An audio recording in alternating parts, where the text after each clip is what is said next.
In this video, I'm going to show you how you can go from a dip that is kind of restricted at that 90-degree range, what you see most people doing in the gym. They got tons of weights attached to their waist, but they really can't get a full range of motion dip. I'm going to show you how you can achieve this full range of motion, this deep, deep dip, in order to improve the strength of the muscles and joints in the shoulder and the elbow. But also, if you're looking to improve the strength and size of pecs, anterior shoulders, and triceps, or even just prevent injuries in these areas, this is going to be really important for you. First of all, I would like anyone who's about to try this to make sure they can have a full range of motion deficit push-up. And what you'll see here is setting up where your hands are elevated and you're able to bring your chest below the level of your hands. This is going to be a prerequisite for most people when trying to achieve a really deep dip.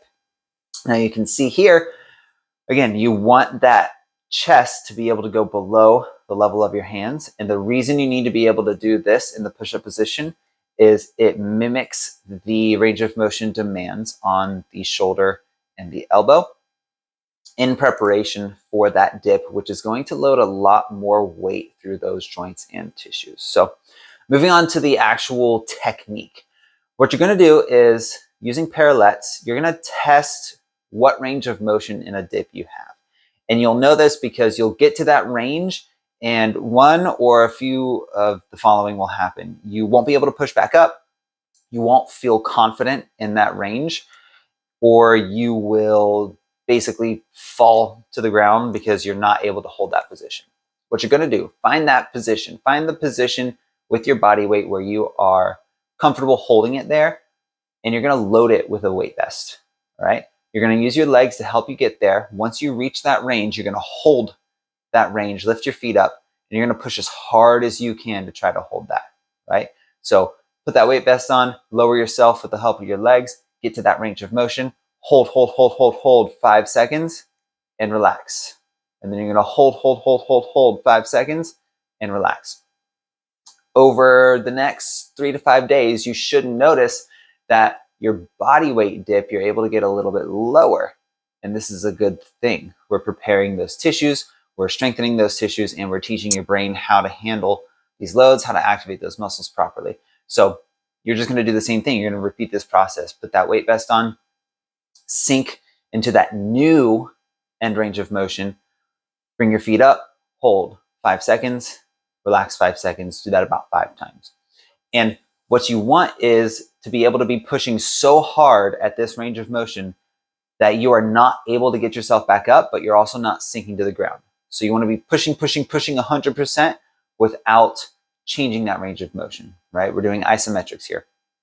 Another way to load this, and actually the way that I prefer, is using a kettlebell. So you can actually lower yourself, test out, okay, that's the range of motion I'm restricted to, and then right from there, bring your feet below the kettlebell and try to lift that kettlebell with your arms and your feet, knowing that you will not be able to.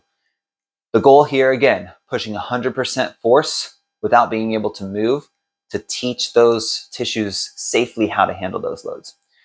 When you're able to get full range of motion with the parallettes, you're going to move on to using the rings. And with the rings, the stability requirements are increased, but you do get a little more freedom and range of motion. So it's got its trade-offs, but parallettes, you're going to be a little stronger. And so really training that range of motion in the parallettes first is going to be important.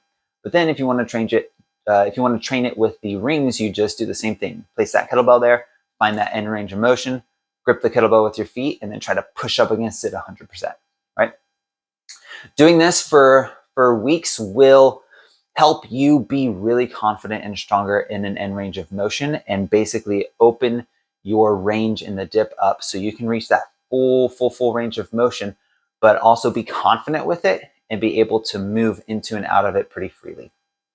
Injuries in the front of the shoulder and the elbow happen all the time with calisthenics, and this is one way to safely progress and ensure that those tissues are ready for this deep dip movement. So if you like videos like this, please let me know in the comments below, subscribe to the channel, and check out Calisthenics for Real Life. Link in the description. Thanks for watching.